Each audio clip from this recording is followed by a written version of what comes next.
Okay, magandang umaga, magandang gabi 'no, kung nasang panig man tayo ng mundo.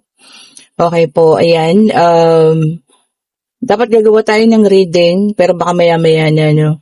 Pero ito kasi maraming nagtatanong, today is the last day of June, okay po, and bukas bagong panimula na 'no, bagong, araw sa buwan ng Hulyo, okay po, July 1 na bukas, ayan. Maraming nagtatanong kung papaano yung panghatak ng swerte kasi talaga naman, sabi ko nga 'no, makakaramdam tayo ng medyo kahigpitan ano, medyo mababa ang income, ganyan ano, medyo may kung sa negosyo medyo malungkot, ayan, hindi gano'n ka-ano, not unless kung food business 'yan na talagang alam niyo 'yun, kaya kinakailangan ng tao na kainin, ayan, bigasan, ganyan ano. Pero talagang mahina pa rin po 'yan ha, correct me if I'm wrong, pero marami na pong nagcha-chat sa'kin na medyo humihina nga. So ito ang, mga siguro pampahatak, o 'yan, pero ito kasi talagang kaugalian ko na 'to, eh. Always, always pa yan. Lagi kong ginagawa. Lagi rin ginagawa ng inay, ayan. Ito, sinabi naman to ng lola ko noon pa, nung buhay pa siya. Unang-una po, ang asinan. Oh. As much as possible, dapat puno ang asinan. Kung meron kayong mga garapon or yung mga lagayan nyo ng asin, bukas pa lang, punuin nyo na yan. Huwag mawawala ng asin hanggat maaari. Baka naman yung binibili nyo, yung pakpak na maliliit. Naku, wag po yun. Talagang alam nyo yun, ang swerte, lumilihis kapag gaganon po ha. Ang asin, as much as possible po puno, kahit maliit lang lagayan ninyo, no.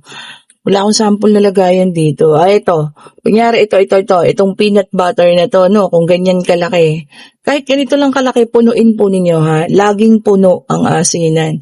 Kung makikita nyo mga ngalahati, buhusan nyo ulit, dagdagan nyo ulit po ha, punuin ninyo.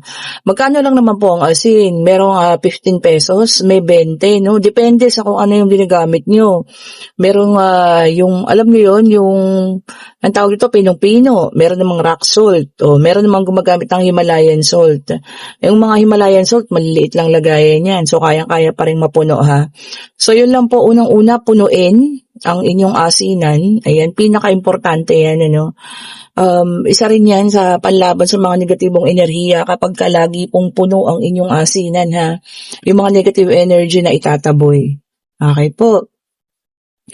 Pangalawa, eto na tayo sa pangalawa ha. Sana natatandaan ninyo kung po pwede isulat. Yan, isulat ninyo ha.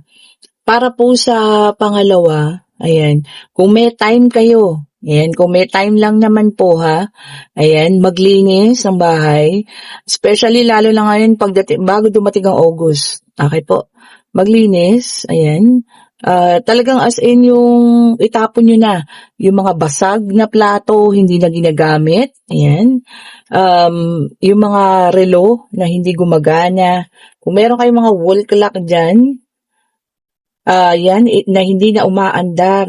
Naku po, itapon nyo na yan ha. Kasi, isa pa yan, no? Kasi nagiging stagnant. Kumbaga, ibig sabihin nakahinto lang. Pero kung mamahalin naman yung relo, papalitan nyo na ng baterya. O, di ba naman? O di po ba, papalitan nyo na ng baterya yung relo na yan. Kung hindi na gumagana ang wall clock at talagang ayaw na, itapon na po yan ha. Sa relo muna tayo pala. O ayan ha, sa mga relo, itapon na po yan. Dahil po talagang nakaano lang kayo dyan. Kumbaga nakahinto yung buhay ninyo. Dahil nga ang relo ay signifies din ng pag-ikot ng buhay. O ngayon kung sira na yan, kitikip nyo pa rin. Ako, wag na po ha. Kasi stagnant na nandiyan na lang. Kung medyo mahirap pag diyadaanan natin, naku. O, diba? And then, ang next po ay mga basag na gamit. O, tandaan ninyo ha. Kung meron kayong lalong-lalo na po napakamalas ang basag na salamin. Okay po, maaring salamin sa mata, yan, mga shades, kung ano man. Itapon nyo na yan ha. At kung yung salamin sa mukha, yung talaga nakikita nyo yung mukha ninyo tapos may pila at may basag, itapon nyo na po yan. Okay po. Hindi na yan pwedeng pakinabangan. Kahit po sabihin nyo sa akin na maliit lang yung parang scratch na ko, wag na po ha. tapon niyo na po yan, especially yung salamin, okay po. Kasi sabi nila, no, kapag ka meron ng basag or pilat, yan na po ang pinagmumula ng pagbubukas ng kamalasan po. Okay, so itapon. Okay po, basag na salamin, ayan. Susunod, mga basag na plato. Oh, yung may mga pingaw. Oh, ayan ha. Sabihin natin maliit lang. Kung ayaw nyo na pong itapon, itabi. Wag nang gamitin po. Okay. Kasi doon tayo kumakain. O, di po ba? Kung may basag yan, signifies na, alam nyo yun, tumatapon po yung pagkain at yung swerte na para sa atin. O, di po ba? Kahit sabihin nyo sa akin, crack lang naman. Ako. Okay po. So, kung meron kayong mga basag-basag dyan, itapon na po yan, ha? Itapon na po yan. Or, kung ayaw nyo itapon, sabi ko nga, itabi. Okay po, itabi ninyo. Kasi minsan may mga masinop talaga, no? Ayaw nilang itapon-tapon yan. Gusto nakatabi lang. O. 'Di ba? So, pwede rin naman, okay lang po, itabi nyo lang, pero wag na sanang gagamitin po. Doon kasi tayo naglalagay ng pagkain natin, 'di ba? Kunyari, kanin, ilalagay mo dyan. May pilat-pilat, o sabi nga nila, maaaring tumapon yung grasya na binibigay sa atin ng Panginoon, na para dapat sa iyo na, napupunta pa sa kung saan, o naranasan nyo ba yun? Dapat po ang grasya para na sa kahit kaunting natin, luho or kung ano man yan, o ibibili sana natin ng masarap na pagkain. Pero sa napupunta, bigla-bigla may sakit. No. Bigla-bigla, kailangan nating meron tayong pagkakagastos na importante. O, di ba? Nararanasan nyo yan ha, maaari pong doon galing yun. O. Okay po, pero nasa sa inyo pa rin kung ayaw yung itapon, sabi ko nga, ano po ha, ang tawag dito, itabi. Itabi po ng maayos. Balutin nyo ng papel, kung may cabinet kayo, ilagay nyo po sa cabinet. Yan. Okay, sumunod. Ito po ang pinaka-importante ha. July 1st, bukas, no, siguro, ngayong gabi, kung kaya nyo na, no, bago mag-alas 12, mag-alay kayo ng matatamis. Candy, sa altar ha. Hindi po kung saan. Diyos ko, baka mamaya kung saan nyo ialay. O, eto na ha. O, ayan po. Kanyari, candy. Ito ha, may candy ako sa sample. Ilagay nyo po yan sa may altar. O, kahit ilang piraso lang naman. 3, 4, 5, ganyan po ha. Matamis. Bakit matamis? O, ito ha. Ayon din naman sa Chinese, ang matamis ay nakaka-attract ng swerte. Especially po lalo na kung ang ang tahanan ninyo ay meron yung, alam niyo yun, medyo may pagkakaguluhan, palaging hindi nagkakaintindihan. Para po maging matamis yung pagsasamahan. Bukod sa nakakahatak siya ng swerte ha. Not necessarily chocolate kasi lalanggamin yan. Okay po, mga candy lang yung mga ganito, no? At pagkatapos niya ng siguro mga palitan nyo ulit, no? After a week. Ganon. Tapos kainin nyo po yung inalay nyong candy ha. After a week. Ayan, isa rin siya sa makakadulot ng swerte po. Pero check nyo muna, baka nilanggam na. Siyempre, hindi na pwedeng kainin yon. So, pasensya na kay Pipoy ha. Medyo, ito na naman, nag-iingay-ingay. Okay po. So, ayun ha, mag-alay ng candy sa altar. Okay po. At syempre, ang isa pa po sa sana ang lahat makapagsimba pagkalinggo. Not necessarily sa Quiapo, basta kung saan kayo malapit na simbahan po, makapagsimba, makahingi ng grasya sa Diyos. Ayan, sa kanya tayo kumapit. Ayan, syempre siya lang talaga naman yung dapat nating lapitan. Wala nang iba, walang rebo-rebulto pong kahit ha. Oo, yung mga nabibili sa mga online shop na nakakapagbigay ng swerte, ganyan na hindi naman natin kilala. Huwag po tayong bibili ng ganyan kasi baka mas lalong, alam niyo yun, hindi natin alam kung ano yung mangyari. Sa Diyos lang tayo kumapit sa simbahan, Kung may pastor kayo, kung ano man yung relihiyon ninyo, kung ano man po yan, dun lang tayo kumapit po, ha? Okay, so ayan ha. Ayan po yung mga pampaswerte. Ayan, lalong-lalo na po sa buwan ng tag-ulan. Lalong-lalo na po malapit nang pumasok ang ghost month. Alam ko mag-start na to ng July hanggang August na yan. Pero i-research pa natin.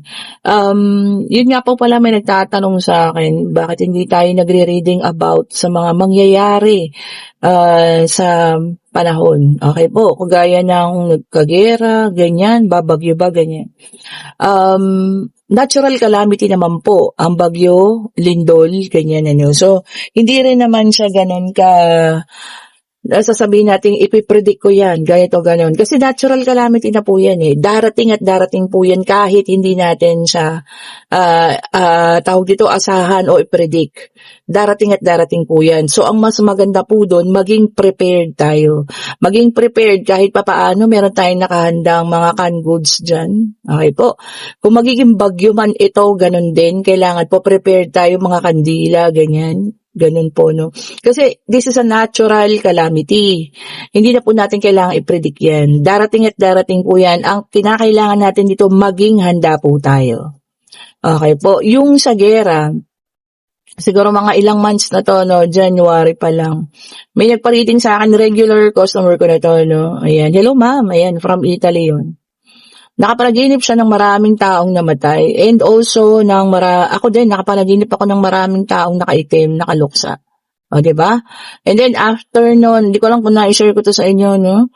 Medyo kinabahan na ako doon. Sa isip ko noon, sabi ko, teka muna, bukang magkakaroon ng gera. And then after nun po, yun ang ano. Hindi ko siya bino-voice out kasi ayoko nang magsalita. Tapos, diba, kakabahan kayo. 'Di ba? Ayoko nang gano'n. So, alam niyo 'yan, mararamdaman niyo naman 'yan sa balita. Oh. So, kailangan mag-ready din po. Especially yung kaguluhan sa Middle East, nabalita na po 'yan, 'di ba? Bago pa lang sumiklab 'yan, nababalita na. So, ayun, pinagre-ready naman ng mga tao. Okay po. Mahirap po kasi magsalita ng gano'n. Unang-una, nakakatakot siya, di ba? Nakakatakot po. Ayoko nang may pananakot dito sa channel natin. Kung pag-ibig, sige pag-ibig lang tayo. Pero yung mga gano'n po, wag na po muna. Sabi ko nga, may phobia na ako sa kamatayan ng tatay ko, which is, alam niyo yun, nabasa ko siya. Hindi ko lang siya nabasa, napanaginipan ko siya, kitang-kita ko siya. At yun mismo, yun nangyari sa tatay ko po kung paano siya nawala. Okay po.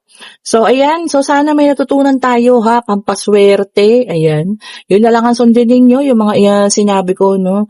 At yun nga, maaaring maka-reverse naman, ano, ng ating buhay sa ngayon, lalo na kung medyo naghihirap tayo.